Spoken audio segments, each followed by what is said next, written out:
Welcome back to 30 Days to Learn Photoshop. This is day 17, the type tool. My name's Ben Gribbin, and in today's lesson we are going to learn how to create text and how to work with text in Photoshop. So let's go ahead and jump into Photoshop, and we'll create a new document so we can demo some of the text settings and features.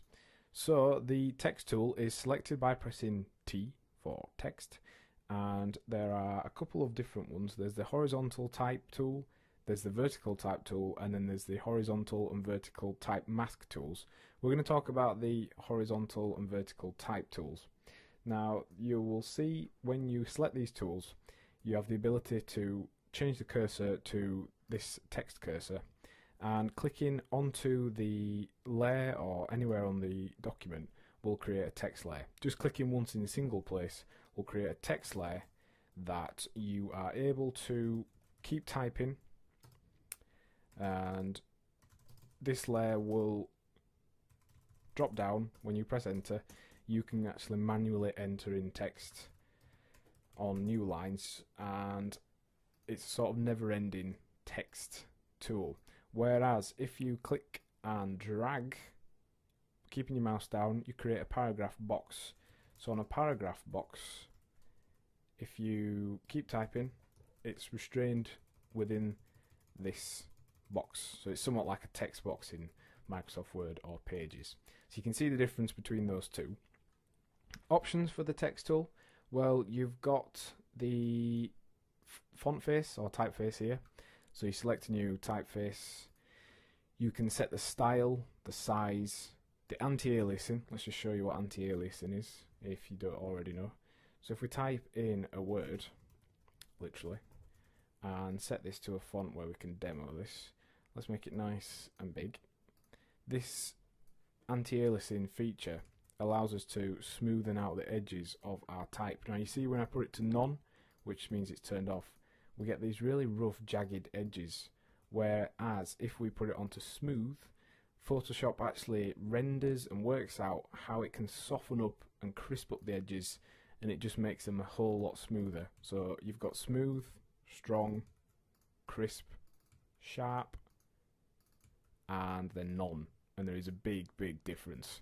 So generally you're going to want that on any of these four options depending on the document you're working on, whether it's a print for example.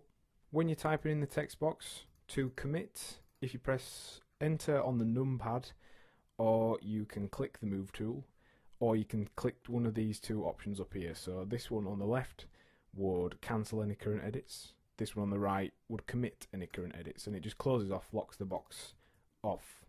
Then you've got alignment, so you can align it right, center and left. Color options, you can change it to red for example, and you've got the ability to warp, which we'll talk through shortly. So that is the type tool in its very basics. There's also a vertical type tool, so let's just jump to that. If we want to jump to it quickly, we could press Shift T, and this is more for Oriental languages and perhaps just where you want to experiment with typography. So if we open up this panel here, this is the paragraph panel. It's got a P on the palette here, and this is the character one, which is represented by a letter A. So we'll just organise those into their own little section.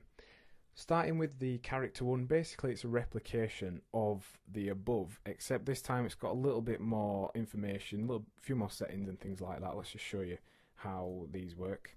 First off, we've got the font face, which is fine. Then we've got style over on the right. Because of the font we're using, we don't currently have a style option, so if we just put it on Helvetica, which is down here, they're all organised alphabetically, we can set the style any number of these. These are all native fonts within this typeface, so this oblique is a genuine oblique for the Helvetica typeface. Then below that we have the sizing, so again you can just resize by, if you hover over the T icon and drag left to right, note that your mouse changes to a hand with some arrows under its finger. Or you can select from any of these presets, or alternatively you can simply just type in a digit that you want it to change to. It's in points, but you can also change it to pixels, and the maximum supported is 1296 points.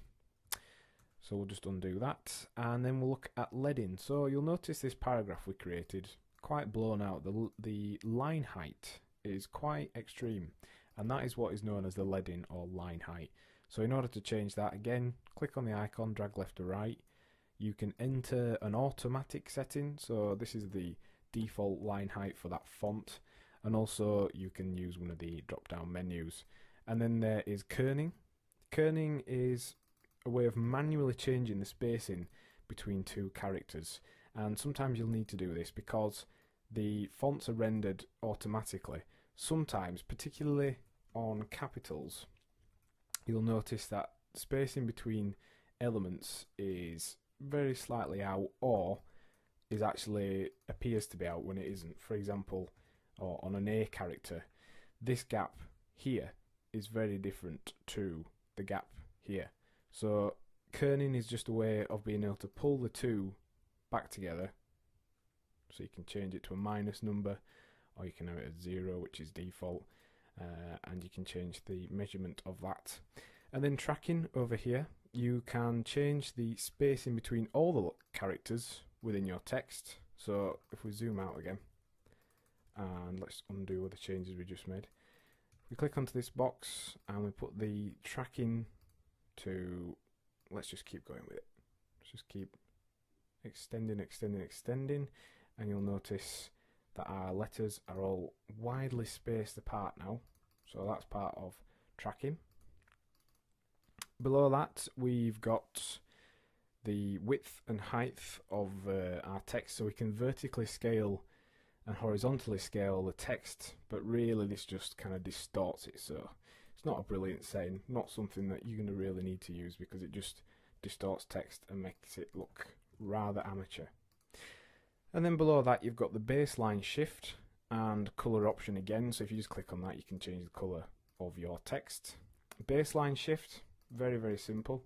All you need to do is, if you click onto a text layer and then you want to place a word higher up but have it still part of the same text document or text box, you can just change this. And now if I type in, oh, this has gone high. Let's put that to super baseline, like so. That is still part of the same text document, and we can still change that, but we've shifted the baseline.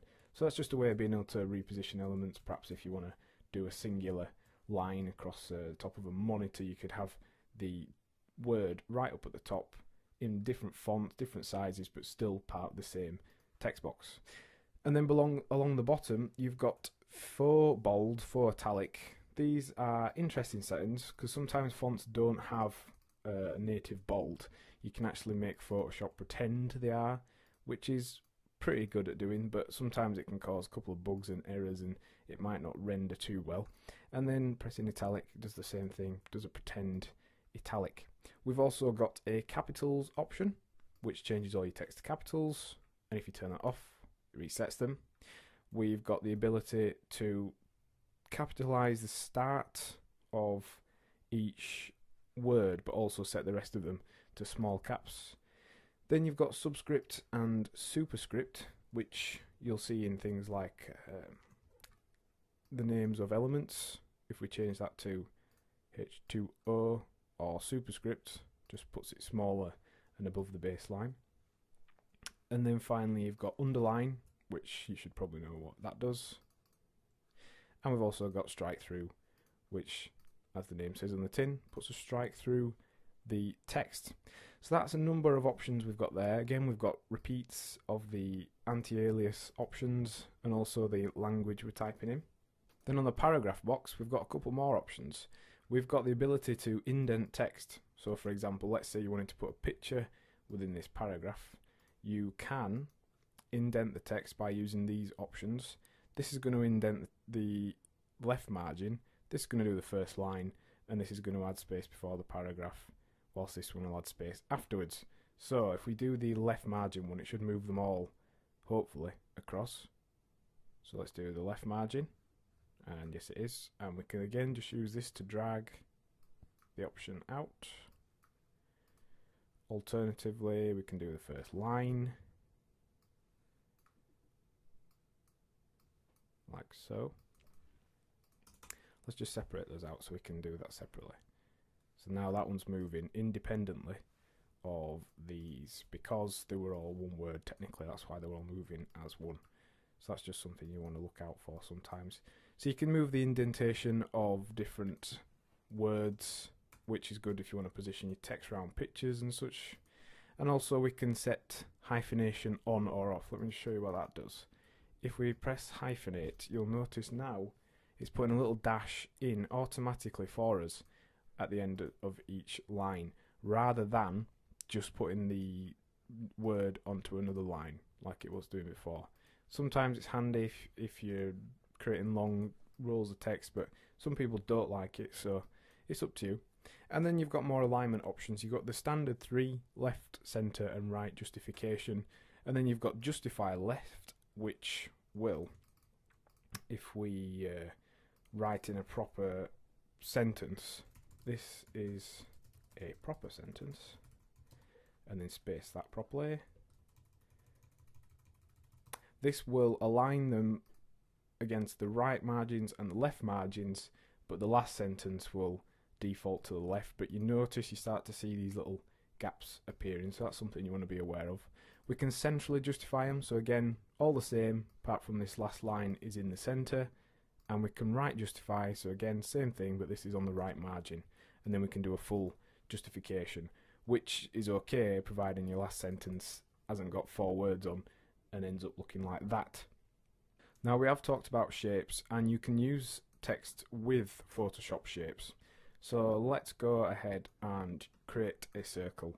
We can actually apply text to our circle. We can put it inside, outside, have it in the center of the text. So let's just show you how to do that. Draw a circle using your shape tool, and if you notice, the cursor changes from normal cursor to one with a squiggly line through to one in brackets. So let's show you what this one does. Depending where you click, it's going to actually create text on the outside of this circle. So this is text on the outside, and we can't keep going because it'll just bump into that one. But we can also drag this one onto the inside of the circle by clicking onto the direct selection tool, or the path selection tool, sorry. Clicking onto it, and you notice the cursor's changed again. We got one with an arrow, and we can then drag it inside or outside of the circle. And we can also shift the start of our sentence by dragging round the circle. We've got another indicator here, so we can actually shift that one round or pop it on the inside of the circle like so. We can type within the circle, so let's just delete that like that.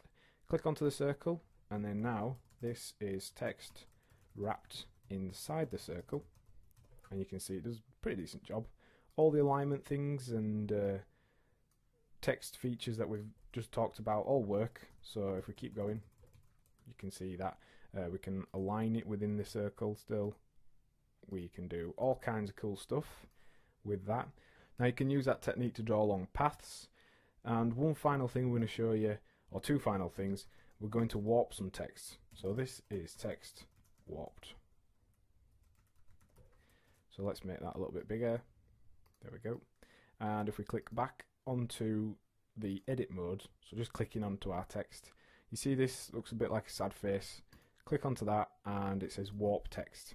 Now we've got loads of different options and we don't really have time to go through them all. So practice and experiment with them. All these icons are pretty good representations of what they do. So if we just put it on flag, we can change the amount of bend and the horizontal distortion of the characters and the vertical distortion to a point where it's almost unreadable.